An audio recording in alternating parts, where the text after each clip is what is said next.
Hello friends, welcome to quick revision point. My name is Raksha Shrivastava. Friends, आज हम UGC NET paper first में teaching aptitude से related important question को discuss करेंगे जो आने वाले यूजीसी नेट एग्जाम के लिए इंपॉर्टेंट रहेगा। तो चलिए स्टार्ट करते हैं। फर्स्ट क्वेश्चन है, मूल्यांकन व्यवस्थाओं की प्रक्रिया के आलोक में निम्नलिखित को सही क्रम में रखें। तो पहले है इसमें मापन उपकरणों का विकास और उपयोग, सेकंड है डेटा की व्याख्या, थर्ड है उद्देश्यों और निष्कर्षों को स्थापित करना, एंड फोर्थ है निर्णयों का प्रतिपादन और उचित कार्यवाही करना। तो इसमें जो पहले होगा उद्देश्यों और निष्कर्षों को स्थापित करना, फिर है इसमें मापन उपकरणों का विकास और उपयोग, तीसरा के बाद पहला, फिर दूसरा डेटा की व्याख्या, फिर उसके बाद होगा चौथा कि निर्णयों का प्रतिपादन और उचित कार्यवाही करना। ओके, तो तीसरा के बाद पहला, फिर दूसरा, फिर चौथा। तो राइट आंसर सी हो जाएगा इसमें। नेक्स्ट क्वेश्चन देखेंगे, निम्नलिखित में से किस शिक्षार्थी केंद्रित वीडियो में विद्यार्थियों के समक्ष चुनौतियां प्रस्तुत की जाती हैं? ए है स्व अधिगम, बी है सक्रिय अधिगम, सी है आगमनात्मक शिक्षण और अधिगम, डी है सहयोगात्मक अधिगम। तो किस शिक्षार्थी केंद्रित वीडियो में विद्यार्थियों के समक्ष चुनौतियां प्रस्तुत की जाती हैं? तो वो है आगमनात्मक शिक्षण और अधिगम। करेक्ट आंसर सी हो जाएगा। ओके, नेक्स्ट क्वेश्चन देखेंगे, सूची फर्स्ट को सूची सेकंड के साथ मिलान करना है। सूची फर्स्ट है मूल्य एंड सूची सेकंड है अर्थ। तो सूची फर्स्ट जो है ए में सत्यनिष्ठा है। सत्यनिष्ठा क्या है? सत्यनिष्ठा का जो अर्थ होता है वो होता है सही कार्य करना। ओके, तो ए का जो हो जाएगा थर्ड हो जाएगा। और समूह कार्य का जो अर्थ होता है वो होता है परस्पर सहायता और सहयोग। तो बी का 4 हो जाएगा। अनुशासन का जो अर्थ होता है वो होता है समर्पण और अथक परिश्रम, सी का सेकंड। एंड सकारात्मकता का जो अर्थ होता है वो होता है अच्छी अभिवृत्ति रखना। ओके, तो ए का थर्ड, बी का 4, सी का सेकंड एंड डी का फर्स्ट हो जाएगा। तो राइट आंसर जो होगा इसमें वो ए हो जाएगा। आगे देखेंगे, अगला क्वेश्चन है कि सूची फर्स्ट को सूची सेकंड के साथ मिलान करना है। सूची फर्स्ट है कि सूची फर्स्ट और सूची सेकंड। रचनात्मक मूल्यांकन क्या होता है? रचनात्मक मूल्यांकन जो होता है, कौन सा मूल्यांकन? रचनात्मक मूल्यांकन क्या होता है? रचनात्मक मूल्यांकन जो होता है वो यह विद्यार्थियों के अनुदेशात्मक उद्देश्यों को प्राप्त करने में सफल अथवा असफल होने के संबंध में क्या करता है? प्रतिपुष्टि प्रदान करता है। ओके, तो ए का जो हो जाएगा वो सेकंड हो जाएगा। और बी जो है स्थानन मूल्यांकन, प्लेसमेंट मूल्यांकन जो होता है बी का फर्स्ट, कि पाठ्यक्रम अथवा विषय के लिए अभ्यर्थी की अभिरुचि का पता लगाना इसका उद्देश्य है, उसी के लिए प्रवेश परीक्षा कराई जाती है, बी का फर्स्ट हो जाएगा। और संकलनात्मक मूल्यांकन जो होता है वो होता है कि यह कार्यक्रम गतिविधि के समापन पर कार्यक्रम के महत्व के बारे में निर्णय करने की क्या है? पद्धति है।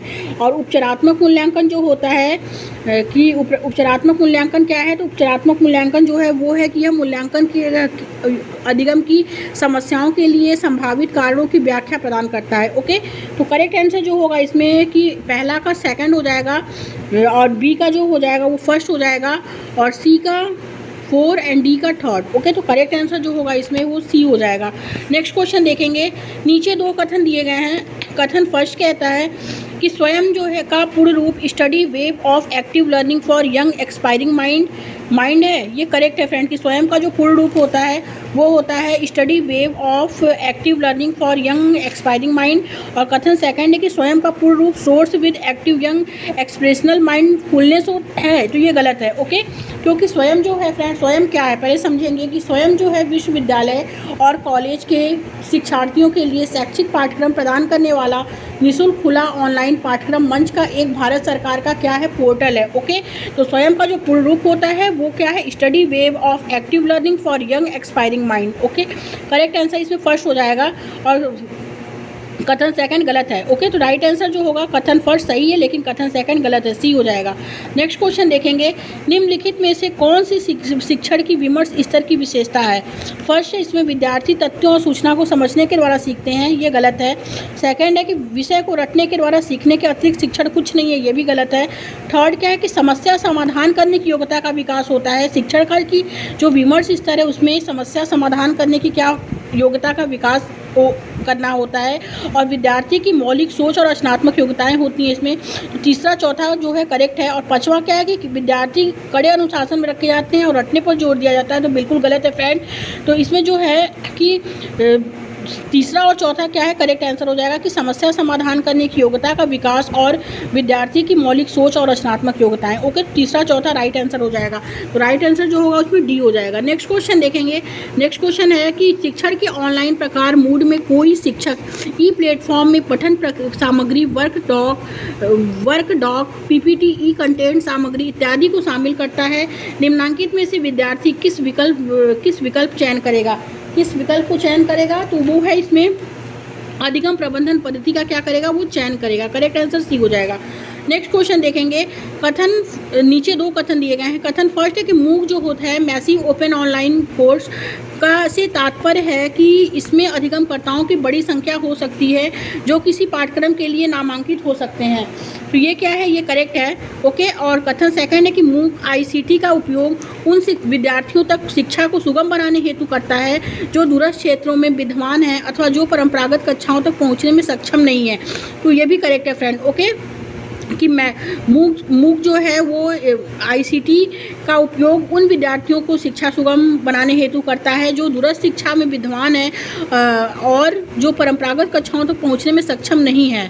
तो ये मैसी ओपन ऑनलाइन कोर्स ये करता है। ओके, तो करेक्ट आंसर दोनों हो जाएगा। तो कथन फर्स्ट और कथन सेकंड दोनों सही है। तो राइट आंसर ए हो जाएगा इसमें। नेक्स्ट क्वेश्चन देखेंगे। एक बच्चा जो अकेले किसी कार्य को करने में कठिनाई महसूस करता है वह इसे अधिक कुशल समकक्षियों एवं वयस्कों की मदद करने से अच्छी तरह करने में सक्षम है। तो इसे इस रूप में अभिहित करते हैं। किस रूप में अभिहित करते हैं इसे? तो फर्स्ट है इसमें ए है समंजन, बी है समीपस्थ विकास का क्षेत्र, सी है आत्मसातकरण एंड डी है साम्यावस्था। तो राइट आंसर इसमें बी हो जाएगा, समीपस्थ विकास का क्षेत्र। नेक्स्ट क्वेश्चन देखेंगे। यदि कोई बच्चा अन्य बच्चों के साथ अपने शर्मीले स्वभाव के कारण नहीं खेलता है तो व्यक्तिगत भिन्नताओं का निम्नलिखित में से कौन सा एक विकासात्मक क्षेत्र प्रभावित होगा? तो कौन सा होगा? ए है शारीरिक विकास, बी है संवेगात्मक विकास, सी है सामाजिक विकास और डी है भाषी विकास। तो राइट आंसर सी हो जाएगा, सामाजिक विकास। ओके, आगे देखेंगे। अगला क्वेश्चन क्या है? सूची फर्स्ट को सूची सेकंड के साथ मिलान करना है। सूची फर्स्ट है मेमोरी के कारक और सूची सेकंड क्या है इसमें? आशय। ओके, तो स्मरण शक्ति जो है, स्मरण शक्ति स्मरण करना है। जो इसका आशय क्या है?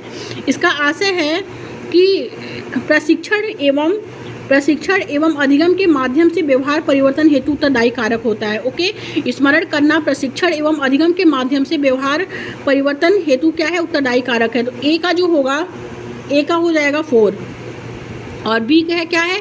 प्रतिधारण। प्रतिधारण जो होता है वो होता है सीखी, इसका आशय जो होता है सीखी गई पाठ्यक्रम सामग्री के संरक्षण हेतु उत्तरदायी कारक होता है। बी का थर्ड पुनः स्मरण जो होता है वो होता है सीखे गए अनुभवों की मानसिक पुनर्प्राप्ति। सी का फर्स्ट अभिज्ञान जो होता है वो होता है कि अपने समान प्रतिधारण करने की शक्ति का प्रकटीकरण। तो डी का सेकंड, तो ए का थर्ड, बी का 4, सी का फर्स्ट एंड डी का सेकंड। तो राइट आंसर जो होगा इसमें वो सी हो जाएगा। नेक्स्ट क्वेश्चन देखेंगे। ऑनलाइन फोकस समूहों के नियोजन की सीमाएं क्या हैं? ऑनलाइन फोकस समूहों के नियोजन की सीमाएं क्या हैं? फर्स्ट है इसमें ऐसे सम्मेलन स्थल स्थापित किए जा सकते हैं जहां पहुंचना सुगम हो। बी है कि विभिन्न समय क्षेत्र में लोगों के ईमेल के माध्यम से साक्षात्कार अत्यधिक सहभागितापूर्ण होगा। और थर्ड है इसमें कि ड्रॉप आउट्स आंकड़ों की गुणवत्ता को प्रभावित कर सकते हैं। बिल्कुल करेक्ट है कि इसमें ऑनलाइन फोकस समूहों के नियोजन की जो सीमाएं हैं वो हैं कि ड्रॉप आउट्स आंकड़ों की गुणवत्ता को प्रभावित कर सकते हैं और यह उपागम ऐसे लोगों तक सीमित है जो सहभागी बनना चाहते हैं। एंड फिफ्थ है सहभागियों पर बाह्य प्रभाव देखे जा सकते हैं। तो तीसरा, चौथा, पांचवा करेक्ट है। तो राइट आंसर इसमें डी हो जाएगा। Next question. अनुसंधानों में प्रभावी शिक्षण का मुख्य व्यवहार किसे माना गया है? अनुसंधानों में जो है प्रभावी शिक्षण का मुख्य व्यवहार किसे माना गया है? ए है विद्यार्थियों के विचारों और योगदान का उपयोग, बी है संरचनाकरण, सी है शिक्षक कार्य अभिमुखीकरण, डी है शिक्षक भाव प्रवणता। तो अनुसंधानों में प्रभावी शिक्षण का मुख्य व्यवहार जो है वो माना गया है शिक्षक कार्य अभिमुखीकरण को। करेक्ट आंसर सी हो जाएगा। नेक्स्ट क्वेश्चन देखेंगे। निम्नांकित सूची में से अप्रत्यक्ष शिक्षण कार्यनीतियों को चिन्हित कीजिए। निम्नांकित सूची से अप्रत्यक्ष शिक्षण कार्य नीतियों को चिन्हित कीजिए। तो फर्स्ट है इसमें ध्यान आकर्षण अधिगमकर्ता को उद्देश्य की सूचना और प्रोत्साहन सामग्री प्रस्तुत करना, ये क्या है, ये गलत है। सेकंड, उदाहरणों और गैर उदाहरणों के माध्यम से अवधारणा निर्माण, ये करेक्ट है। और थर्ड क्या है, सुस्पष्टीकरण उदाहरण प्रतिपादन और अभ्यास, ये गलत। फोर्थ है युग्मन सम्मिलन तकनीक के साथ समस्या आधारित प्रस्तुति, ये करेक्ट है। एंड फिफ्थ क्या है इसमें कि विद्यार्थियों को उनके अपने अनुभवों से संदर्भ लेने के लिए प्रोत्साहित करना, ये भी करेक्ट है। तो दूसरा, चौथा और पांचवा क्या है, करेक्ट है। तो राइट आंसर जो होगा इसमें वो हो जाएगा ए। नेक्स्ट क्वेश्चन देखेंगे, सूची फर्स्ट को सूची सेकंड के साथ क्या करना है, वो करना, मैच करना है। इसमें सूची फर्स्ट को सूची सेकंड के साथ मैच करना है। ओके, तो सूची फर्स्ट क्या है, इसमें शिक्षण प्रणालियाँ, और सूची सेकंड है कार्यान्वीकरण। अनुदेशन जो होता है, अनुदेशन क्या होता है, अनुदेशन का कार्यान्वीकरण जो है वो है विद्यार्थियों और शिक्षक के बीच विचारों का सक्रिय आदान प्रदान करना। ओके, ए का 4 हो जाएगा। प्रशिक्षण क्या होता है, प्रशिक्षण जो होता है वो होता है उसका इसका कार्यान्वीकरण जो होता है वो होता है शिक्षक द्वारा संचालित अनुशासित अभ्यास, बी का 3rd हो जाएगा। अनुबंधन का कार्यान्वीकरण जो होता है वो होता है शिक्षक से विद्यार्थियों को विचारों की सच्चाई प्रस्तुति, सी का 2nd। एंड मतारोपण जो होता है उसका कार्यान्वीकरण जो है वो है विद्यार्थियों पर शिक्षक के विचारों का एक तरफा आरोपण। ओके, तो ए का जो हो जाएगा वो 4 हो जाएगा, बी का 3rd, सी का 2nd एंड डी का 1st। तो राइट आंसर जो होगा इसमें वो हो जाएगा सी। नेक्स्ट क्वेश्चन देखेंगे, नीचे 2 कथन दिए गए हैं। कथन फर्स्ट कहता है कंप्यूटर आधारित परीक्षण से आकलन प्रक्रियाओं में वस्तुनिष्ठता को क्या मिलता है, बढ़ावा मिलता है। और सेकंड ये करेक्ट है कि कंप्यूटर आधारित परीक्षण से आकलन प्रक्रिया में वस्तुनिष्ठता को बढ़ावा मिलता है। और कथन सेकंड कहता है कि भारत में उच्चतर शिक्षा में विकल्प आधारित क्रेडिट प्रणाली एक नई व्यवस्था है, ये भी करेक्ट है। तो ए फर्स्ट और सेकंड क्या है, इसमें दोनों सही है, तो राइट आंसर इसमें ए हो जाएगा। नेक्स्ट क्वेश्चन देखेंगे, नीचे 2 कथन दिए गए हैं, एक अभिकथन ए के रूप में लिखित है तो दूसरा उसके कारण आर के रूप में है। ओके, अभिकथन ए क्या कहता है, अभिकथन ए कहता है कि शिक्षण सहायता प्रणाली पारंपरिक अथवा आधुनिक, इसका उद्देश्य अर्थव्यवस्था को सुदृढ़ करना और शिक्षण अधिगम प्रक्रिया में गुणवत्ता को सुनिश्चित करना है। बिल्कुल करेक्ट है कि शिक्षण सहायता प्रणाली जो होती है उसका जो उद्देश्य है कि अर्थव्यवस्था को सुदृढ़ करना और शिक्षण अधिगम प्रक्रिया में गुणवत्ता को सुनिश्चित करना है। और कारण आर है कि शिक्षण परिणामों को निर्धारित अनुदेशनात्मक लक्ष्यों के अनुरूप बनाने के लिए प्रारंभ में एक आधारिक समर्थन की आवश्यकता है, क्या होती है। तो ए और आर क्या है, दोनों सही है, और आर जो है वो ए की सही व्याख्या करता है। ओके, तो राइट आंसर जो होगा इसमें वो हो जाएगा ए इसमें। नेक्स्ट क्वेश्चन देखेंगे, कथनों की निम्नलिखित सूची में विमर्शी चिंतन स्तर के शिक्षण कौन होते हैं, विमर्शी चिंतन स्तर के शिक्षण क्या है। फर्स्ट है इसमें शिक्षक जो होता है सूचनाओं और विद्यार्थियों को व्यवस्थित तरीके से प्रस्तुत करता है ताकि आवश्यकता पड़ने पर उन्हें याद करने में मदद मिले, ये गलत है। सेकंड है शिक्षक विद्यार्थियों के मस्तिष्क में विचार दृढ़ करने हेतु अभ्यास करता है, ये भी गलत है। थर्ड क्या है, समस्याओं के संभावित तार्किक समाधान प्राप्त करने के उद्देश्य से मुद्दों को विचारार्थ उठाया जाता है और उन पर चर्चा की जाती है, ये करेक्ट है। एंड फोर्थ क्या है कि शिक्षक विद्यार्थियों से उदाहरण और समानांतर विचार देने के लिए कहता है, तो ये गलत है। और फिफ्थ क्या है, इसमें तर्कों के में निहित आधारों का अन्वेषण और उनकी व्याख्या करने के लिए संवादात्मक रूप से शैक्षिक सत्र कराए जाते हैं, ये क्या है, ये भी करेक्ट है। तो जो इसमें करेक्ट है कि विमर्शी चिंतन स्तर के शिक्षण की विशेषताएं तथा उनकी मूलभूत अपेक्षाओं को चिन्हित कीजिए, वो है इसमें समस्याओं के संभावित तार्किक समाधान प्राप्त करने के उद्देश्य जो होते हैं कि मुद्दों को विचारार्थ उठाया जाता है और उन पर चर्चा की जाती है, ये करेक्ट है। और इसमें फिफ्थ क्या है कि तर्कों में निहित आधारों का अन्वेषण और उनकी व्याख्या करने के लिए संवादात्मक रूप से शैक्षिक सत्र कराए जाते हैं। तीसरा और पांचवा क्या है फ्रेंड, करेक्ट है। तो राइट आंसर जो होगा इसमें वो सी हो जाएगा। ओके, आगे देखेंगे। अगला क्वेश्चन कि प्रभावोत्पादक शिक्षण में निम्नलिखित में से कौन सा प्रमुख व्यवहार है।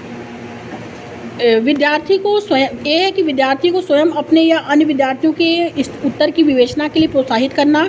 बी है विद्यार्थी द्वारा अपनी कथित बात का सारांश बनाना।